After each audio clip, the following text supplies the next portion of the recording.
Bentar, virtual host. Coba udah.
Oke, udah masih 24 ya. Bentar.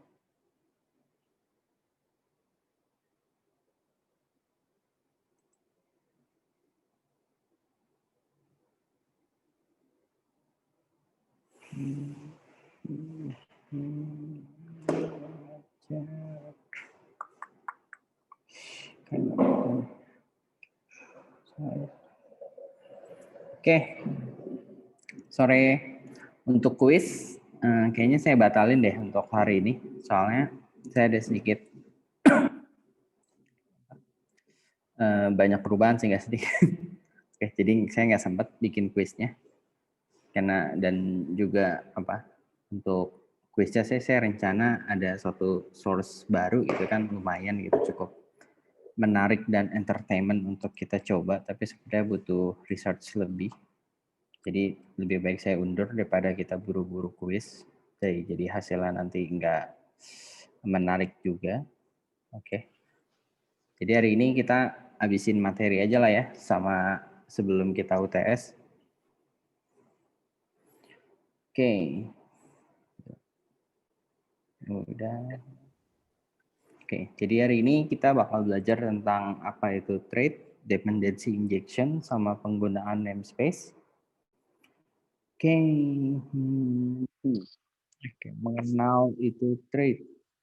Oke, jadi di PHP itu kita hanya bisa mengextend dari suatu kelas itu hanya bisa satu kelas gitu. Jadi kita bikin suatu kelas, extend parent-nya apa itu kan hanya dari satu kelas. Tapi kan kadang kita butuh situasi di mana kita mau mengextendnya tuh dari banyak kelas gitu kan. Dimana kalau kita extend dari banyak kelas, otomatis proses inheritance-nya tuh jadi nggak benar gitu, atau jadi bingung kan, ibaratnya bahwa ini kelas bapaknya siapa gitu ketika dia extend dari banyak kelas. Nah, jadi ketika suatu kelas dan ketika misalnya kita akalin dengan dibuat menurun gitu kan, ini kelas ini turunannya B, B turunannya C, C turunannya D, D turunannya E juga. Kita rasa desainnya pun juga akan kurang tepat kan. Jadi terlalu banyak menurun akan jadi objek yang kita buat atau objek ini pun jadi kurang sama dengan apa objek yang kita amati. Oke. Jadi selain menerapkan proses inheritance, cara lain untuk memasukkan kode adalah kita memakai fungsi include atau require, walaupun cara ini juga bukan cara untuk object oriented. Oke, nah di PHP 5,4 ke atas, di situ ada fitur yang disebut thread. Jadi thread itu bisa dipakai untuk memasukkan kode ke dalam sebuah kelas. Pada dasarnya sih thread itu semacam kelas atau metode. Jadi penggunaannya lebih fleksibel ke dalam kelas yang biasa. Jadi bisa dibilang thread itu memasukkan suatu metode atau suatu kelas ke dalam sebuah kelas tanpa memakai inheritance atau extend. Nah, dan di mana di situ kita bisa pakai beberapa thread sekaligus. Oke, karakteristik thread yang membedakan dengan kelas biasa pada proses instant. Oke, threads berlaku pada kelas yang memanggil penggunanya tidak seperti inheritance, di mana semua child class akan mewarisi semua properti dan metode dari parent.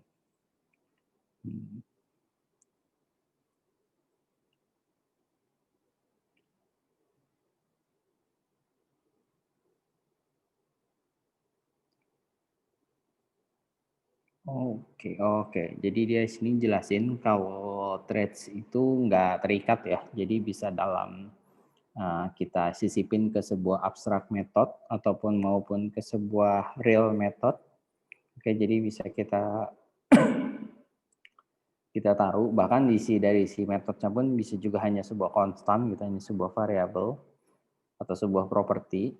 Oke, jadi isi dalam satu kelas kita bisa taruh banyak threads, tapi tetap aja hanya bisa mengextend satu buah kelas.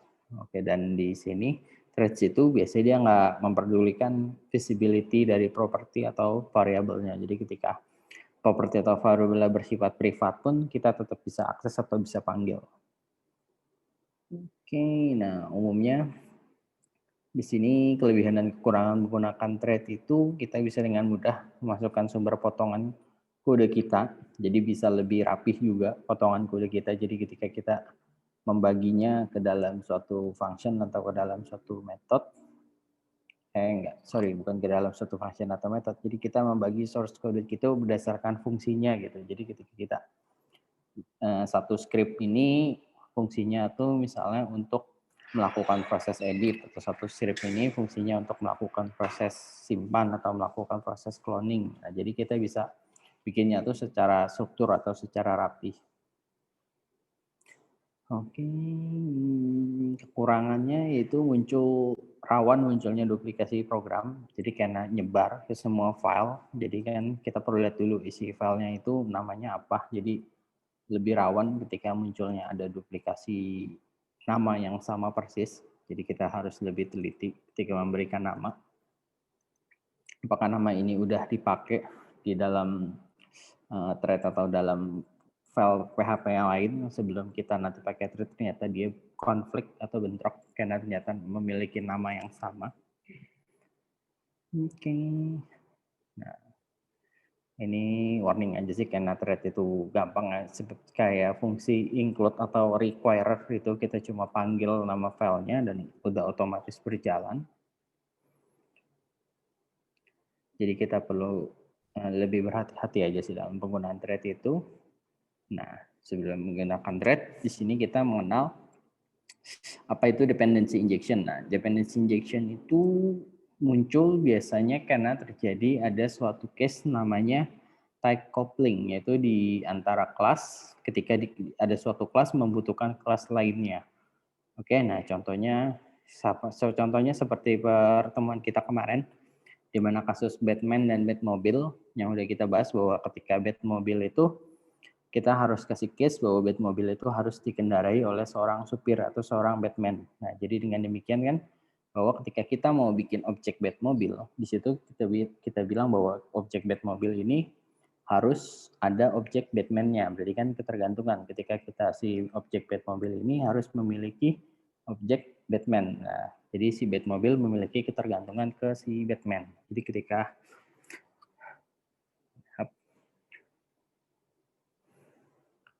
Nah, jadi ketika di sini kita bikin kan si objek Batmobile, dan di sini kita jelasin bahwa si Batmobile butuh supir, dan di mana supirnya kita bikin di dalam konstruknya itu langsung, bahwa di dalam konstruknya itu si sopir bikin objek new Batman.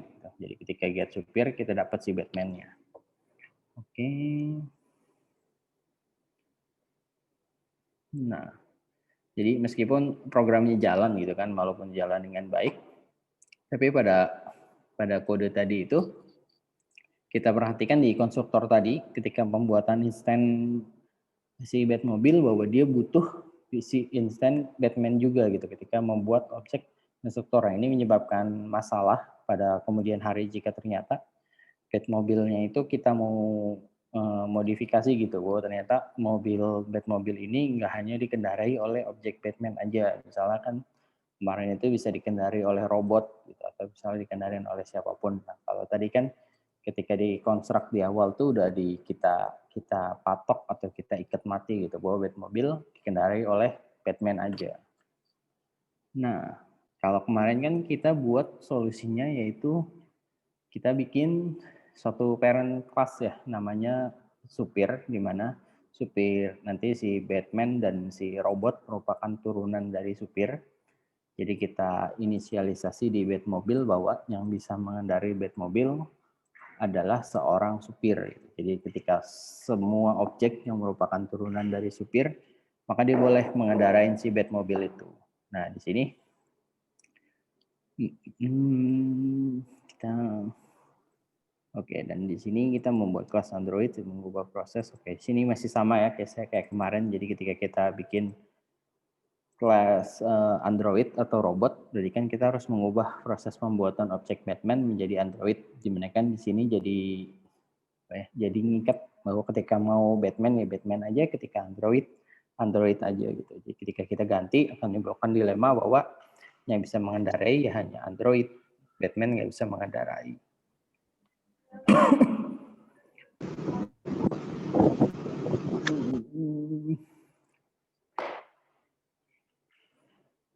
Oke, nah secara struktur idealnya, bahkan kan bahwa ketika, mana sih Jason nggak ya?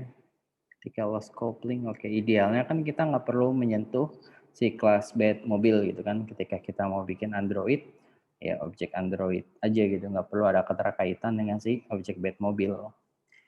Oke, begitu juga dengan kita mau bikin objek Batman, ya Batman aja gitu, nggak perlu ada keterkaitan objek dengan si Batmobile juga. Oke, jadi decoupling sebisa mungkin dihindari. Oke, jadi case tersebut kayak di case tadi itu sebisa mungkin kita hindari karena mengurangi fleksibilitas kelas. Oke. Oh ya, di sini ada.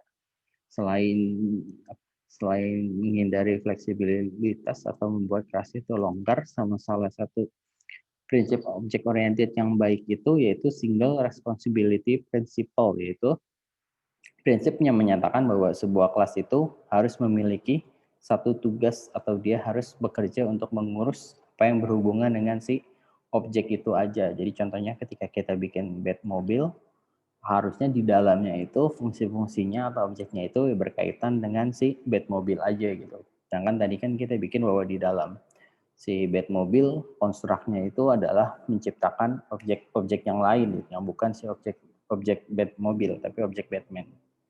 Nah, sedangkan untuk urusan instansi supir harusnya dilakukan di luar kelas Batmobile, oke? Jadi kelas yang melanggar prinsip si Single Responsibility Principle atau SRP ini juga jadi sulit dilakukan di unit testing karena ketika mau dicek si kelas Batmobile-nya, nyata dia membutuhkan objek lain yang ada di luar si Batmobile ini. Nah, jadi untuk di persoalan itu Jadi kita namakan biasa solusi dari case itu bisa kita sebut dengan dependency injection, di mana suatu objek memiliki dependensi atau dependensi ya, keterkaitan atau suatu keterkaitan atau suatu kebutuhan ke dalam objek lainnya. Jadi presetnya simple gitu. Jadi kalau kayak tadi kita lihat kan bahwa ketika kita mau buat sebuah objek, dia butuh suatu dependensi atau suatu kebutuhan dari objek lainnya, dan di mana objeknya itu kita suntik atau kita injek ke dalam objek tersebut.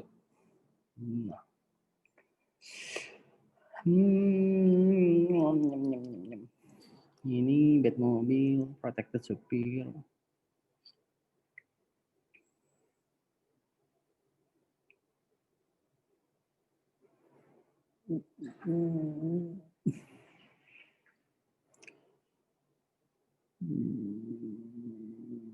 Saya jelasin aja lah ya. Jadi di sini dependency injection-nya kalian tahu ada di konstruknya ya.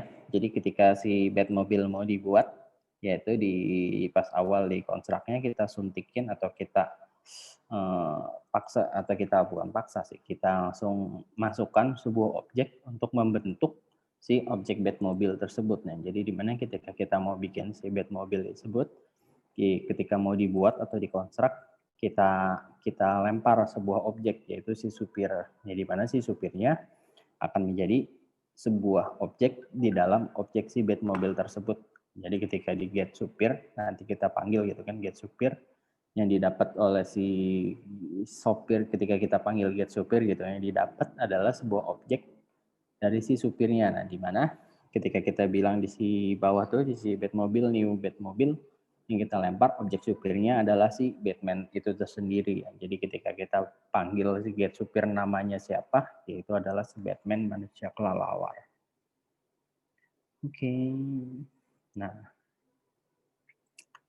balik lagi ke pertemuan kemarin ya. Jadi kan tadi kita udah jelasin nih di sini bahwa ketika kita tembak si konstruk supir ini kan bahwa kita injek ya kan sebuah objek ke dalam supir tersebut. Nah, tapi kan ketika struktur codingnya seperti ini, kalian bisa aja nganggap bahwa si supir ini adalah sebuah variabel nih, bukan sebuah objek. Jadi kita nggak tahu bahwa bisa aja yang ditembak supir ini, oh nama supirnya kali, atau hanya sebuah variabel atau sebuah properti yang bentukannya itu kita pikir hanya sebuah variabel biasa.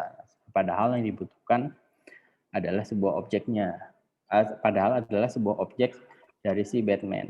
Nah, jadi di sini biasanya dalam dependency injection itu perlu kita pakai type hinting supaya datanya lebih akurat lagi. Oke, jadi menerjemahkan objek yang benar-benar kita mau, yaitu instansi Batman, bukan data yang lain. Sehingga kalau data yang lain kan akan menimbulkan error atau terjadi problem. Sebelum melakukan, kendalikan dengan robot. Oke. Ini sama.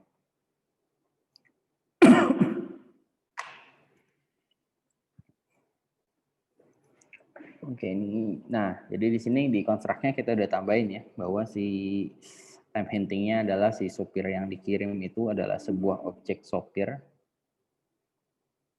Jadi kita tahu ketika kita kirim atau kita injek datanya, kita langsung tahu bahwa data injek yang dibutuhkan adalah objek supir, bukan objek yang lain. Jadi ketika kita kirim data, entah itu objek yang lain atau entah itu berupa variabel, maka akan error.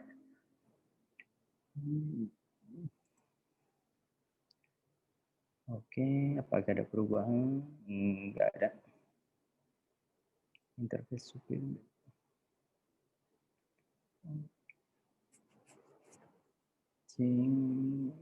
Terus secara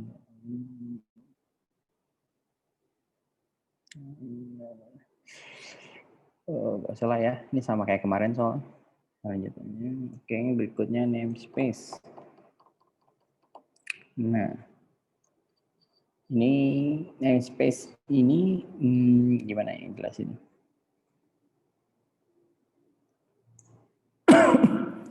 Oke, nah biasa kalau ketika kalian bikin suatu file dengan nama yang sama persis gitu kan di dalam suatu folder, biasa kan kita akan muncul peringatan bahwa file ini udah ada gitu kan, mau di replace atau nggak bisa disimpan sama sekali gitu, ditolak karena file sudah ada.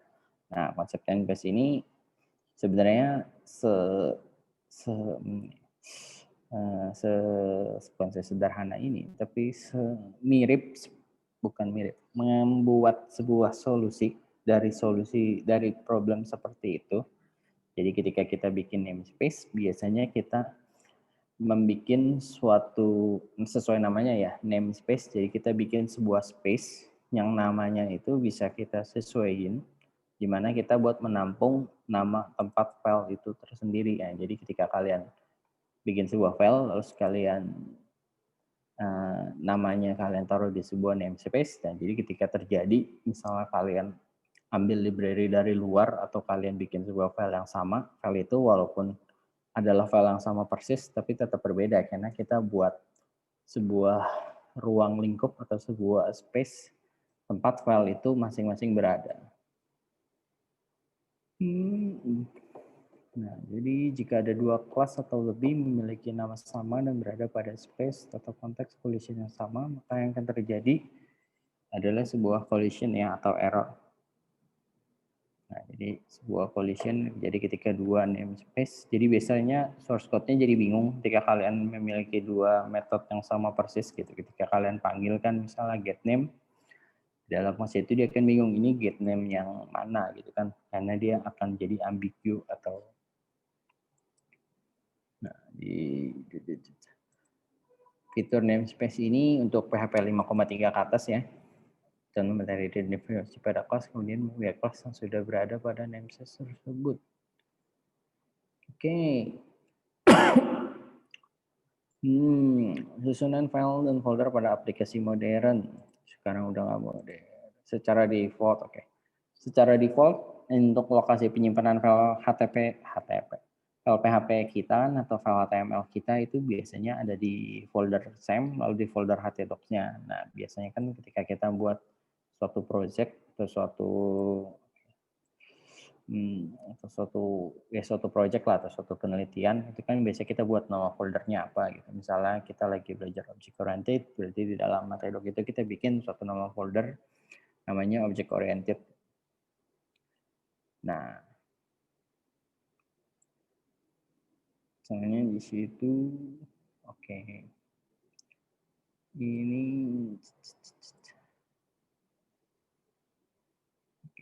Ini latihan kita yang lama ya. Jadi bukan dulu sih, lama banget ya. Jadi sebelumnya kan kita bikin latihan gitu kan, biasanya kita bikin ketika kita bikin nama filenya misalnya nsawal.php gitu, di dalamnya kan kita bikin semua struktur codingan kita taruh di situ kan. Kita bikin objek kalkulator buat mengkalkulasi, bikin abstrak kelas mobil, bikin objek mobil Toyota yang merupakan extend dari kelas mobil, lalu bikin kelas Honda merupakan dari itu ya, kita bikin semua objeknya di situ, lalu di bawahnya baru kita tulis logikal kita kan di situ. Jadi kita bikin satu buah objek Toyota, lalu kita bikin satu buah objek kalkulator, lalu kita tampilin jarak maksimum dari si kalkulator atau si proses dari kalkulasi dari proses mobil yang kita kirim, misalnya si mobil Toyota ini berapa, kita bikin ini di dalam satu file tersebut kan. Jadi ketika nanti logic kalian bertambah pun, ketika kalian nanti ada pengembangan baik itu di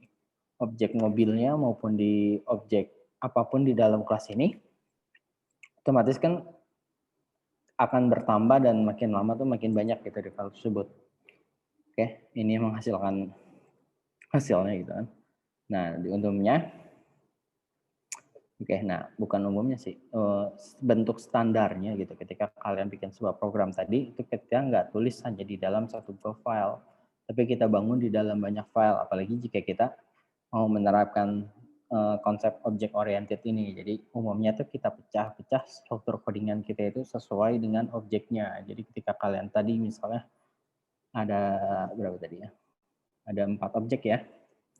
Objek kalkulator untuk mengkalkulasi, abstrak kelas mobil atau parent kelasnya yaitu kelas si mobil, lalu ada kelas turunannya yaitu Toyota, dan juga Honda gitu kan. Jadi kita punya 4 kelas dan lalu satu buah file itu untuk mengeksekusi atau proses logikal kita atau proses logikal atau proses eksekusi kita gitu. Biasa ada satu file untuk melakukan kita eksekusinya.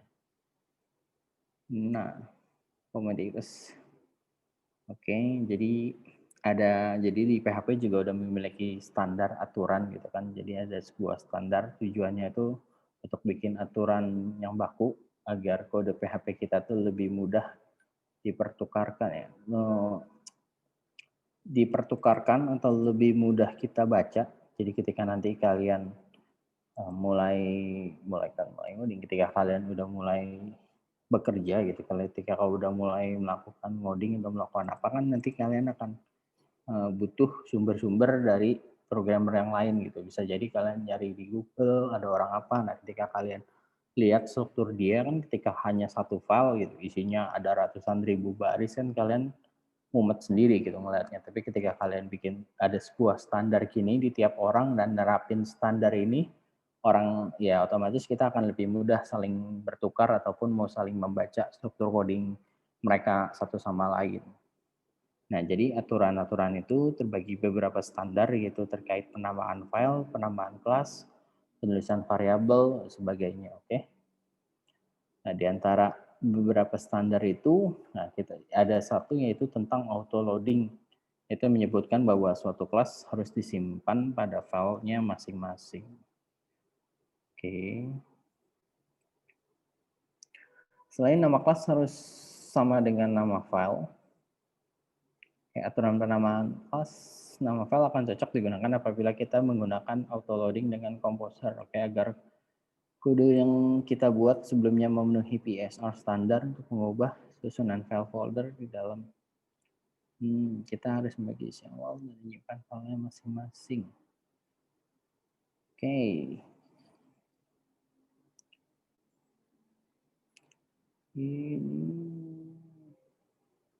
Ini saya contohin aja ya.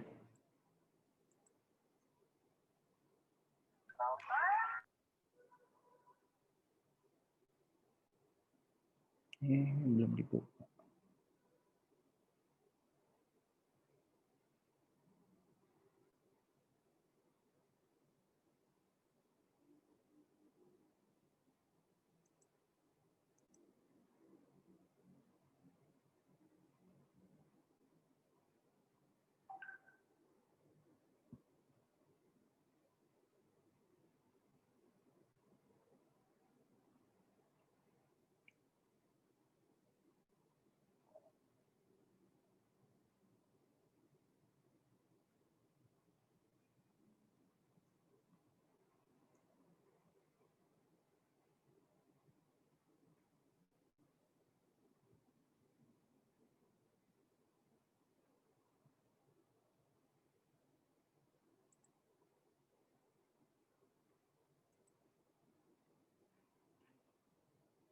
Nah, kita fokus ke sininya sih, kita nggak fokus ke codingannya. Nah, bisa contoh di sini kan saya udah bikin satu project nih buat kita, namanya belajar kan, saya taruh di dalam ini. Nah, umumnya kan kalau kayak kemarin kita belajar kan kita tiap coding bikin gitu, satu file isi semua gitu kan, running apa semua ada di file ini gitu sampai jadi. Nah, tapi ketika untuk struktur coding yang baik gitu, ibaratnya kita harus pengelompokan bahwa ini tuh ke dalam suatu kebutuhannya masing-masing. Ibaratnya di sini saya nanti itu sebenarnya sih kita nggak perlu bikin manual. Sebenarnya kalau nanti itu mungkin kita udah lebih kenal dengan namanya framework. Nah, jadi framework itu kita udah disiapin gitu kan, bahwa bukan sebuah disiapin, udah dibuat sama dia bahwa untuk penempatan atau pengalokasikannya itu jadi udah sesuai standarnya dia. Jadi kita nggak perlu pusing untuk pembuatannya. Nah, biasanya kalau di sini ketika saya mau buat suatu objek gitu, bisa di sini sorry.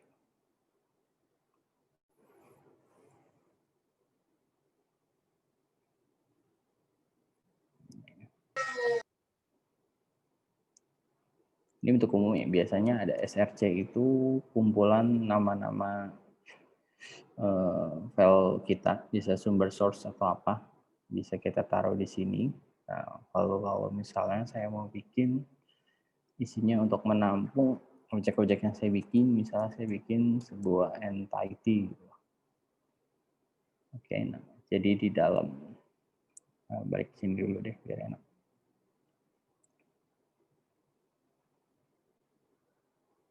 Di sini, dulu di sini deh. Nah, jadi contohnya kalau di sini kan dia bikin satu folder namanya src atau source, itu dipakai untuk menyimpan semua file yang kita buat gitu, berhubung dengan penggunaan Composer atau Package Manager.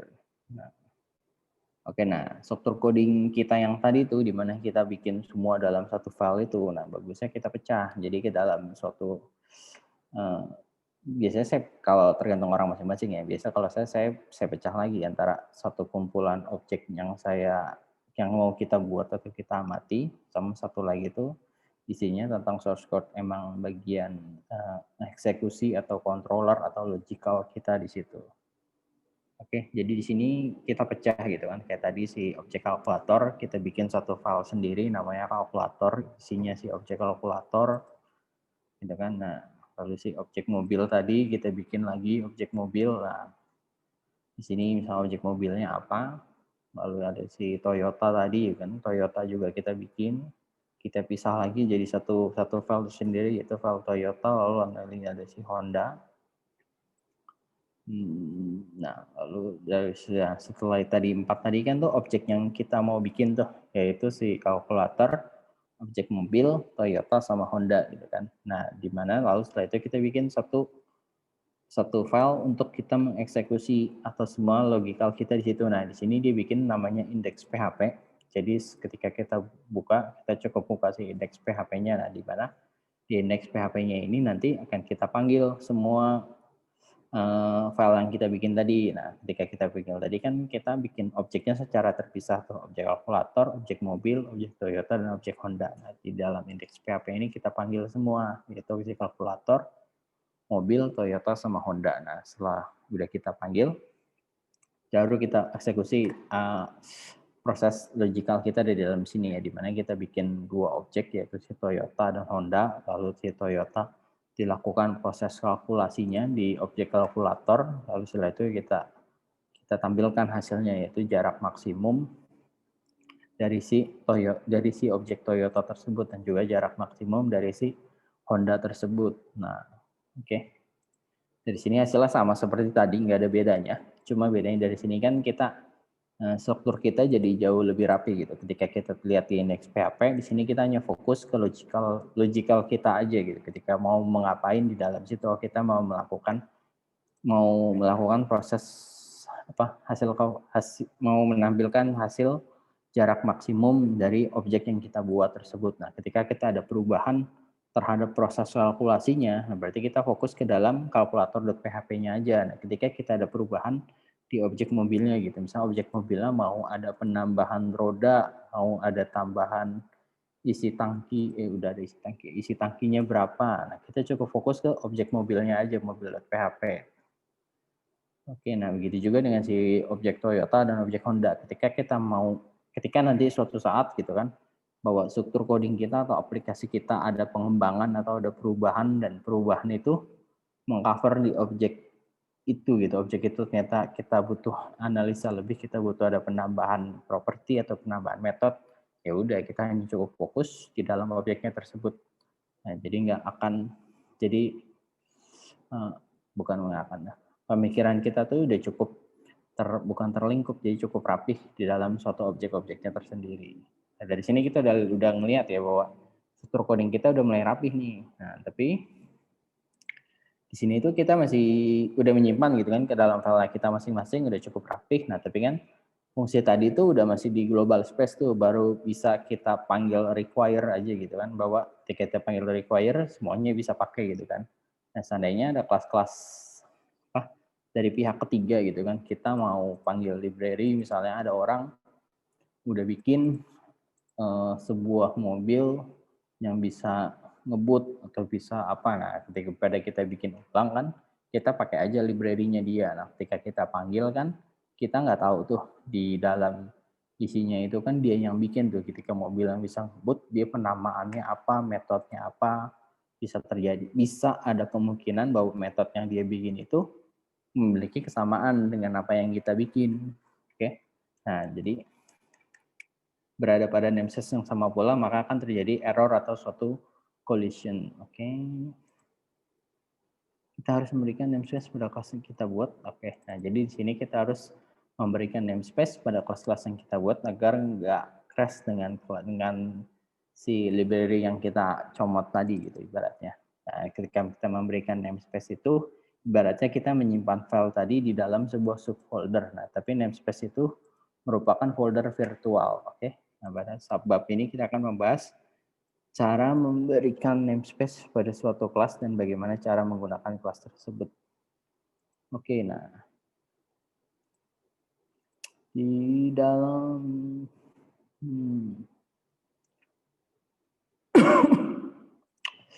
di dalam objek, saya nyebutnya apa ini? Objek atau saya jadi sebagai objek disebut di dalam objek si kalkulator.php ini kita cukup nambahin aja namespace. Nah, nama namespace-nya apa? Misalnya contohnya sini saya bikin dummy, gitu kan? Jadi dia akan otomatis membuat sebuah subfolder atau sebuah folder virtual gitu namanya dummy. Oke, dan si objek mobil juga saya bikin gitu kan, nama namespace-nya dummy/mobil, berarti di dalam ini kita bikin sebuah virtual yaitu si folder dummy. Dalam folder dummy isinya ada folder lagi namanya folder mobil. Nah, di dalam folder mobil baru si isi file mobil ini. Itu juga dengan si Toyota maupun juga si Honda. Oke, jadi ini namespace di sini adalah lokasi folder virtual kita ya. Oke, nah jadi ketika kita mau panggil, ketika kita mau panggil nama objeknya, kita cukup tambahin lokasi namespace-nya itu ada di mana. Jadi contoh tadi kita bikin folder virtualnya dummy/mobil/Toyota itu kan, ketika dummy/kalkulator, dummy/Honda. Oke, jadi cara panggilnya cukup tambahin subfolder atau nama folder virtual kita. Jadi ini akan menghasilkan hasil yang sama, nggak ada bedanya dengan sebelumnya. Oke, cuma bedanya ketika ada orang yang bikin namanya sama persis gitu. Ketika tadi kita comot mobil yang bisa ngebut, dia namain juga mobil.php. Nah, ini nggak akan bentrok karena di mobil punya kita itu disimpannya di dalam dummy/mobil/Toyota. Oke, nah tadi kan masih lebih berantakan nih. Kita bisa kan bikin objek kan langsung nama objeknya aja kan. Kok ribet banget sih harus panggil full gitu kan. Nama satu folder oke lah kalau masih singkat gitu kan, dummy/kalkulator atau apa. Ketika mobil subnya udah banyak gitu, dummy/mobil/sport/tahun/bulan/tanggal apa. Nah, kita kan akan memperlama kita membuatnya gitu kan, jadi nggak rapi dan kita pun juga jadi lebih lambat dalam pembuatannya ibaratnya. Nah, untuk merapinya pada khusus kita harus menerapkan penulisan nama yang disertai dengan nama namespace-nya. Agar penulisan tersebut lebih mudah, biasanya itu kita import dulu nama namespace-nya. Nah, jadi cara importnya itu menggunakan fungsi use. Jadi use nama namespace-nya, yaitu kayak tadi dummy/kalkulator, dummy/mobil Toyota, dummy/mobil Honda. Oke. Nah, sini ada yang tahu nggak kenapa kita nggak panggil si objek mobil kita gitu? Kita nggak bikin dummy/mobil. Dari sini kan kita bikin 4 nih, ada kalkulator, mobil, Toyota, sama Honda. Tapi kenapa kita cukup 3 aja, si kalkulator, Toyota, sama Honda? Udah diimport mungkin, Pak.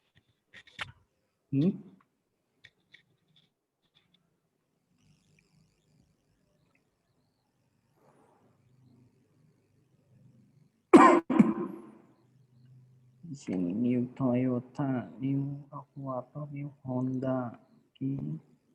Nah, Di sini kenapa nggak kita perlu panggil atau nggak kita gunakan? Karena di sini kan si mobil ini merupakan parent class. Oke, jadi sebenarnya bukan nggak kita gunakan, tanpa perlu kita panggil pun sebenarnya si objek mobil ini udah ngikut ketika kita bikin objek Toyota ataupun objek Honda. Nah, karena si Toyota dan Honda ini kan merupakan turunan dari si mobil. Jadi ketika bikin objek Toyota, maka otomatis Toyota ini merupakan sebuah mobil gitu, merupakan sebuah atribut mobil pun kita udah dapat. Kita nggak perlu panggil si mobil itu, kecuali kita ada kebutuhan ya untuk bikin suatu mobil yang berdiri sendiri. Oke.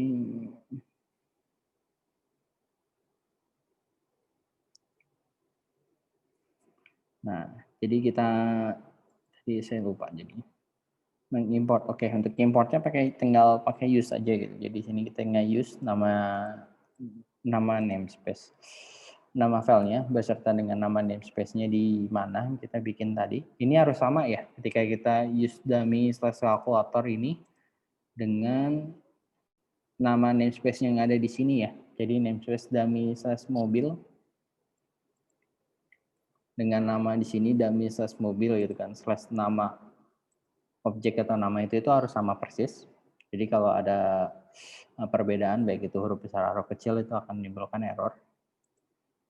Oke, nah udah setelah itu kan ketika kita menggunakan si objek kalkulator maupun objek Toyota dan Honda, kita tinggal menggunakan objek pada umumnya gitu, Toyota dan kalkulator. Jadi struktur coding kita tetap rapih, tetap clean, tapi ketika kita panggil ini merupakan spesifik bahwa objek kalkulator yang kita panggil itu adalah kalkulator yang ada di namespace dummy/kalkulator gitu, bukan objek kalkulator yang lain.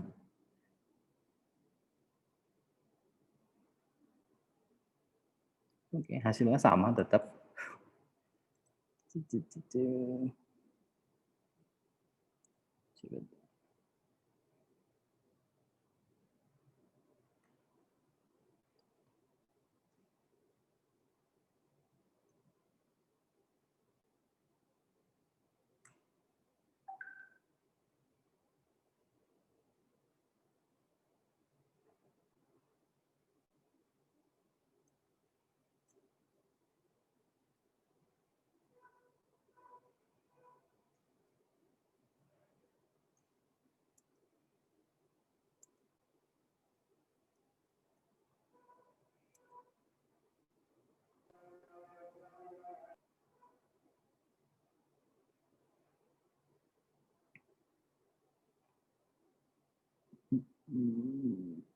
Mana tadi?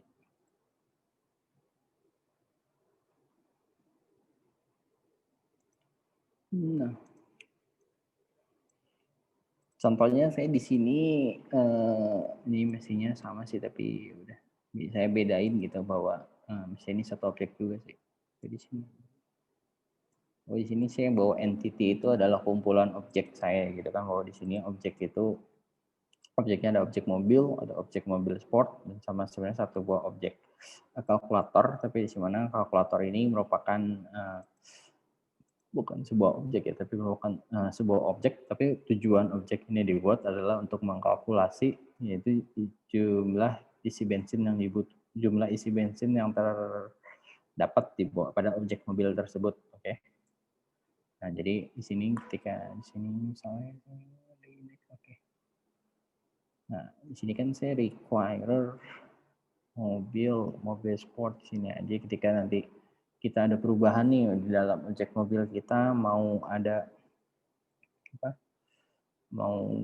di mobil. Ya, ini kan kita ada tangki isi bensin tipe warna. Oh, kita mau penambahan roda gitu kan. Publik. Jadi sebenarnya kita cukup fokus ya ke dalam objek mobil kita aja, objek kita mau tambah roda. Seperti di dalam sini ada metode target apa.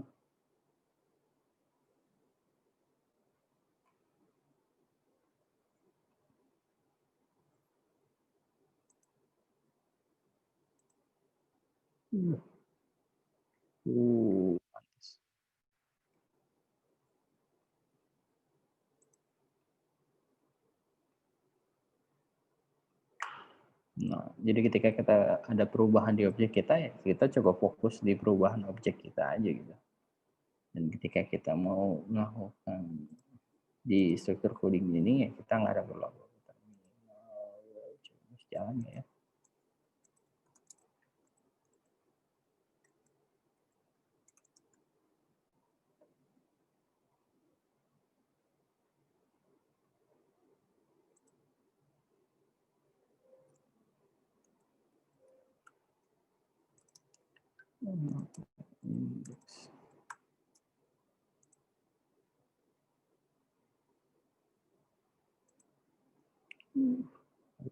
Oke loh, jadi kita fokus ke sininya. Nah, tadi kan di sini kan masih pakai dummy nih, ibaratnya kita jelekkan penggunaannya. Kalau kita mau panggil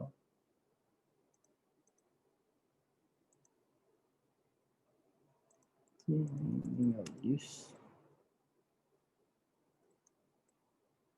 dummy.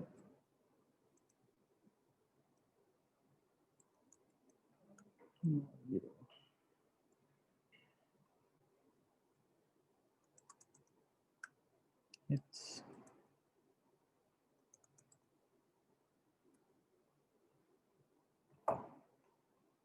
Ini kayaknya ada dua ya. Oke, nah jadi kan di sini saya backward kan, makanya dia akan rancu nih. Ketika tadi saya bikin objek mobil, dia akan bingung bahwa mobil itu ada dua nih kayaknya sih. Ada dua nih, satu mobil ada di dalam namespace dummy, ada satu lagi ada sebuah objek mobil lagi ya. Kita nggak tahu nih ketika kita bikin, kita bisa lihat yang dipanggil. Yang dipanggil dari si objek mobil ini adalah objek mobilnya siapa. Oke.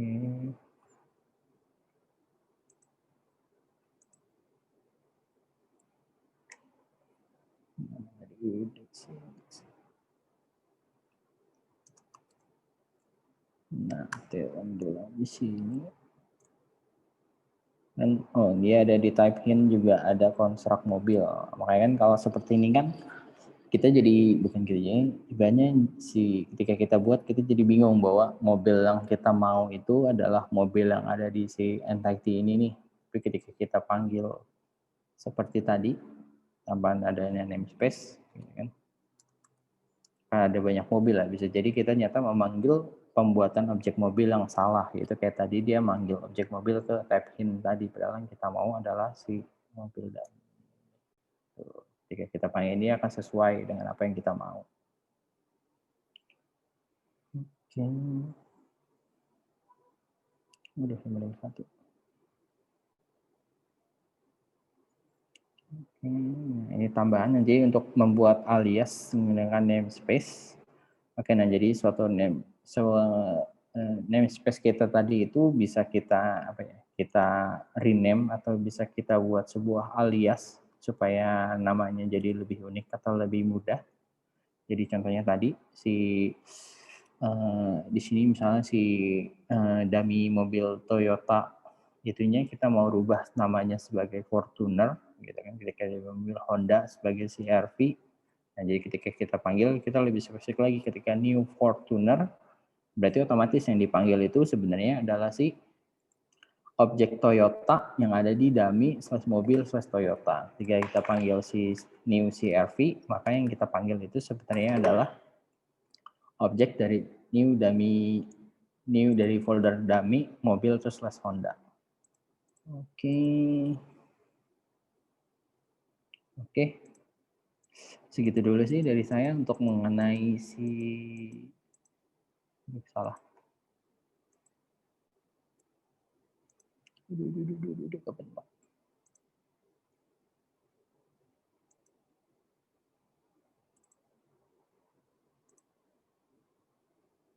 Oke.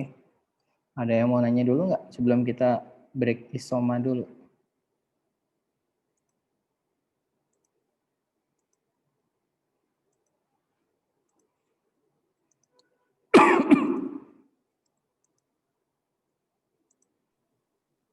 Nggak ada. Kalau nggak ada kita istirahat dulu ya. Nanti 6:30 kita lanjut lagi. Iya, Pak. Yuk, Oke, Pak. kita istirahat dulu ya. See you. See you, Pak. Yuk, Pak.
Halo.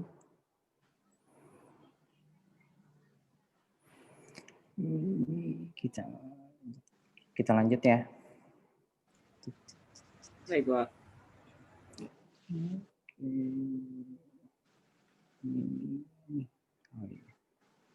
Ini buat yang baru ini, tadi belum bagian awal saya belum sempat infoin, saya infoin lagi ya.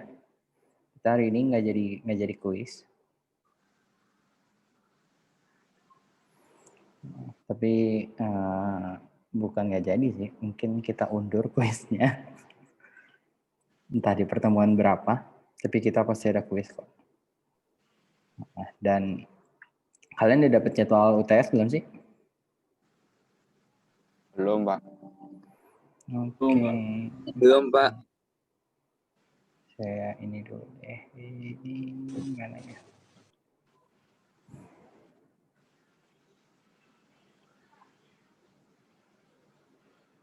Nah, ini buat kisi-kisi UTS kalian nanti. Jadi kita itu berkaitan dengan apa yang kita pelajari selama ini. Kurang lebih 6 hal ini, yaitu apa itu objek, kelas, konsep programming, apa itu abstraction, polymorphism, encapsulation, dan inheritance. Jadi nggak akan lari dari 6 hal ini. Jadi semuanya ada di materi kita juga tuh semua 6-6-nya.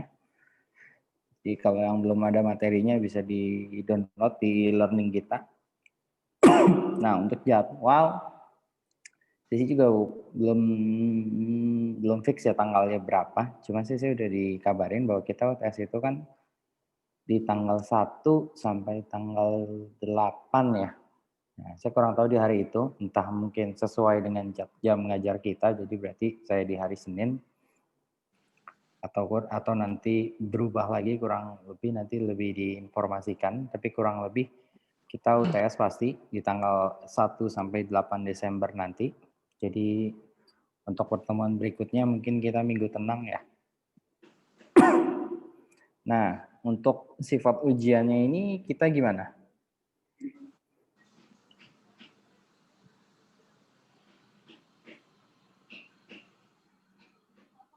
Gimana apanya, Pak? Diserahkan sepenuhnya kepada saya. Kalau yang kelas reguler atau siang itu kan saya kasih mereka, saya kirim soalnya di e-learning gitu, ibaratnya nanti sesuai jam ngajar gitu. Misalnya pagi, saya upload soalnya pagi-pagi, saya kasih batasan mereka itu sampai jam 12 malam untuk mengumpulkan gitu. Ibaratnya kalau yang ada pekerja atau yang apa, jadi mereka masih punya kesempatan waktu untuk bekerja. Nah, untuk kalian kan gimana nih? Kalian kan udah sore nih, ibaratnya jam 5 kan? Mau saya samain sampai jam 12 atau UTS-nya saya jadi besok gitu. Saya kirimnya pagi-pagi besok, jadi kalian punya waktu yang sama. Soalnya sama, sifatnya open book, ya open anything malah. Jadi kalian bebas mau googling, mau cari gimana pun, yang pasti soalnya nggak jauh-jauh dari 6 hal ini. Jadi kalian bisa itu yang perlu kalian kumpulkan itu nanti melalui e-learning kita ya. Jadi nanti sama kayak tugas, mana itu tugas apa sih? Tugas, oh itu apa? Sertifikat. Nah, jadi kalau ini kalian kirimkan nanti file PHP kalian. Kalau kalian bikinnya terpisah seperti tadi, beberapa itu bisa kalian masukin dalam satu folder terus di zip. Nah, untuk pengerjaannya cukup nggak kalau dari jam 5 sampai jam 12 malam? Kurang, Pak. Kurang. Kurang. Mungkin jam 5 sampai jam 5 sorenya lagi, Pak. Muter-muter namanya. Jam 5 sampai jam 5 sore.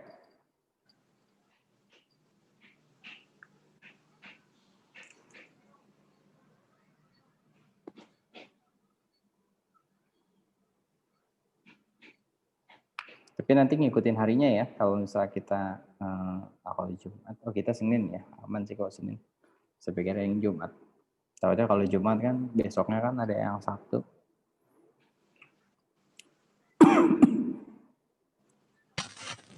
Oke, berarti fix ya.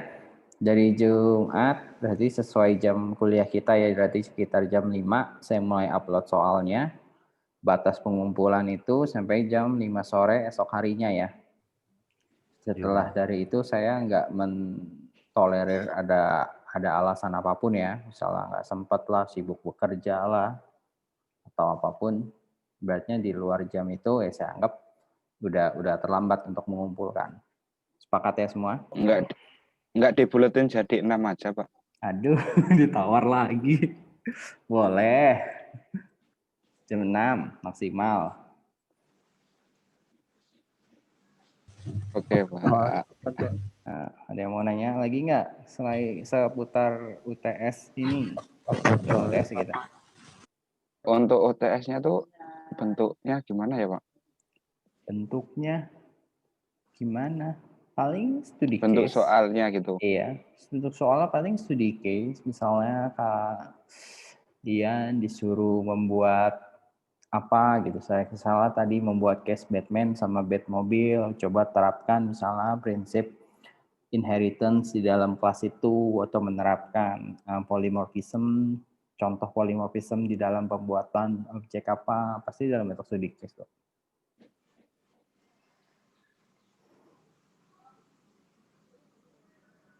Oke, Pak. Soalnya dikit kok, nggak nyampe 5. Beranak. Nggak beranak juga. Beranak nggak ya? Mungkin beranak.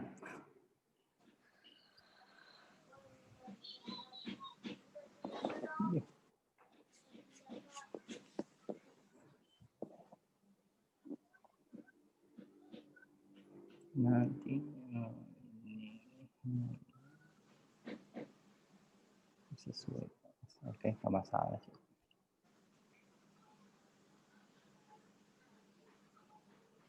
Oke, udah lagi?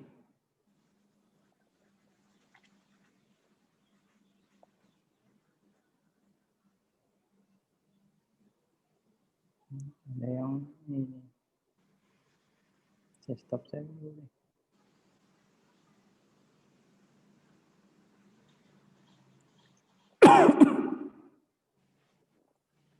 Tugasnya dari tugas 1 sampai tugas 6 dikumpulkan. Apa tuh ya? Yang bisa bantu?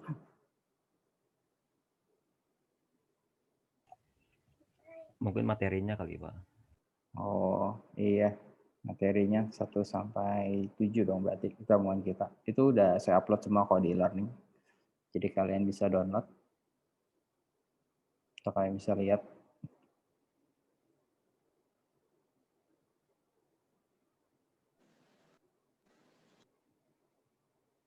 Oh iya, saya lupa. Mana ya?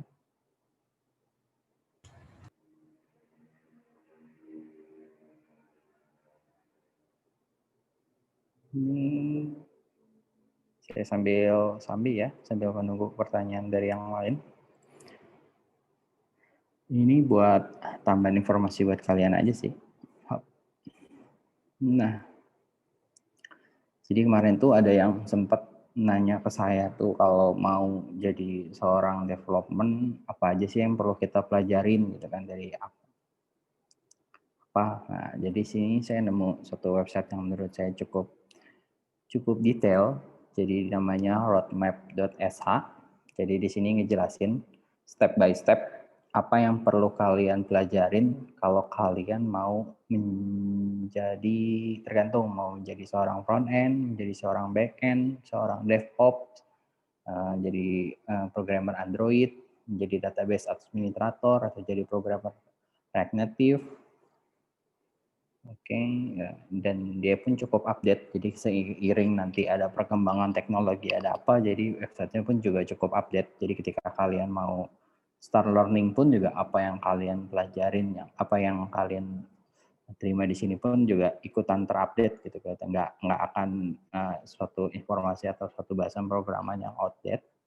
Nah, jadi contohnya di sini kita mau belajar backend lah ya. Nah, di sini kasih tahu gitu kan, ketika kalian mau jadi seorang back-end developer, apa aja sih yang perlu kalian pelajarin. Nah, di sini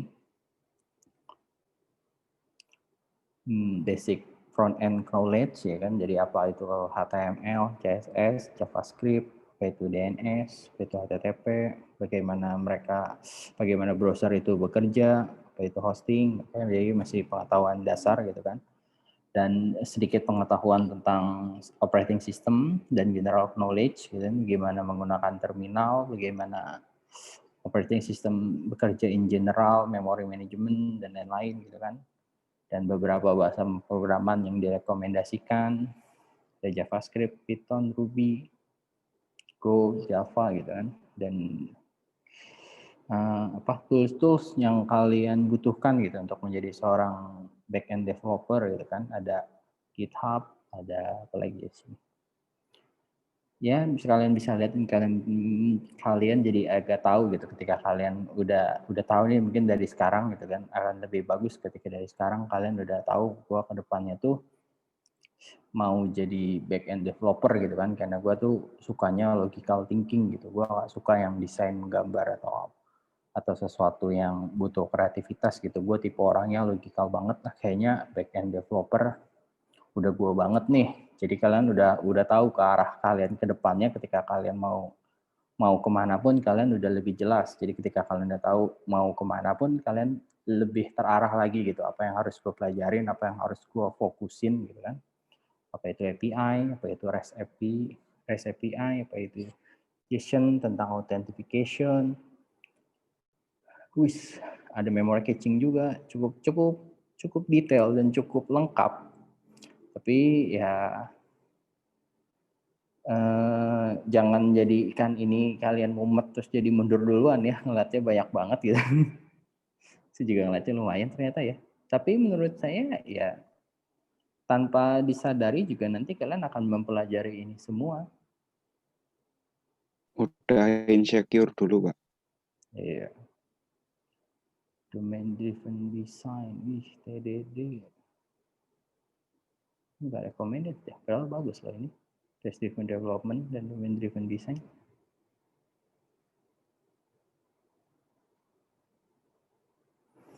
Oke, ya buat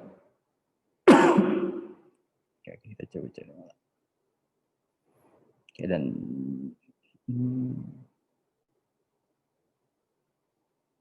frontend sama sih kayaknya, backend sama frontend itu sebenarnya nggak gitu jauh berbeda apa yang dipelajarin. Cuma bedanya nanti frontend itu lebih ke arah CSS, HTML, dan tampilan antar mukanya atau user interface-nya.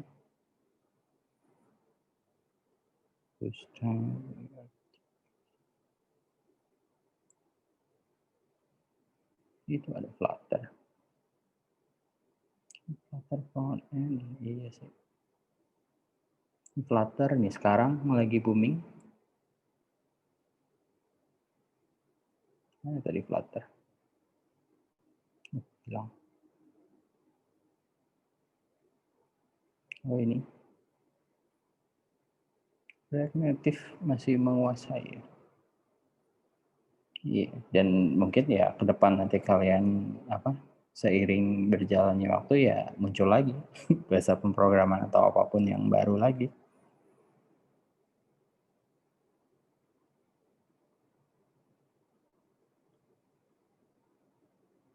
Oke, nggak ada yang bertanya?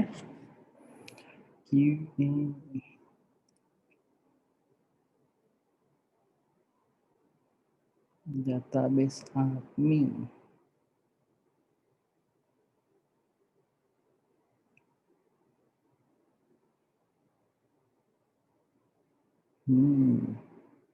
Database administrator itu bagus sih, tapi saya kurang sarankan ya.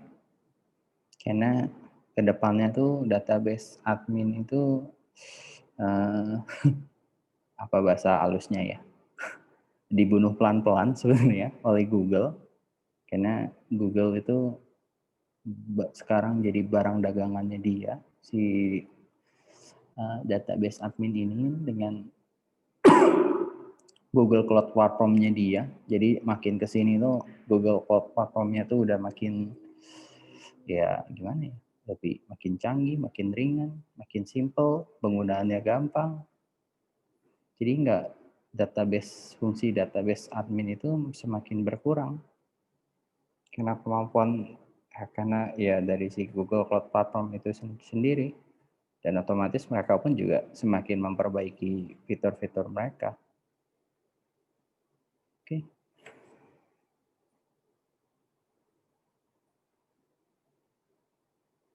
Ada QA engine lah. Stop share.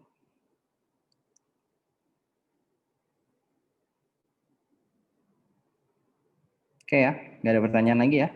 Kalau nggak ada, saya akhiri pertemuan hari ini. Pak, halo, Ya. mau tanya Pak, Oh. kalau misalnya untuk UTS nanti untuk jawabnya bisa pakai framework Pak? Pakai framework boleh aja sih. Emang rencana pakai framework apa? Laravel. Laravel, nggak masalah. Gitu. Yang penting bisa kejawab ya Pak. Hah? Yang penting bisa kejawab gitu. Yang penting bisa kejawab sih iya, cuma kan Laravel itu ya cuma lebih ke pisah-pisah logikalnya aja sih. Nggak masalah kok Laravel. Oke Pak, siap. Makasih Pak. Oke. Ada lagi? Ya sebenarnya sih ya ya oke lah. Ya kita nggak perlu sampai ke tahap butuh framework sih, tapi kalau menurut kalian pakai framework udah terbiasa atau udah mungkin jadi lebih enak, dipersilahkan kok waktu dan tempatnya. Ada lagi?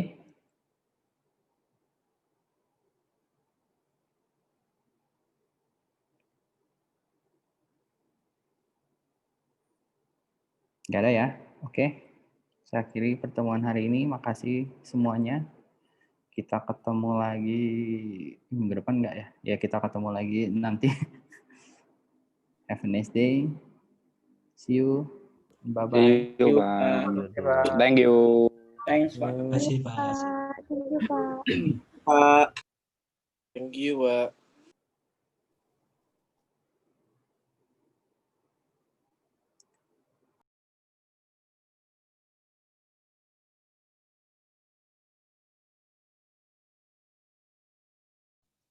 UTS.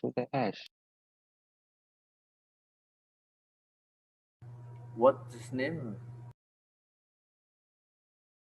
Sen ngarepe Pak.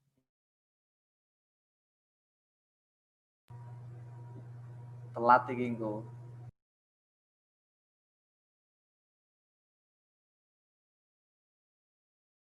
Mari berhitung.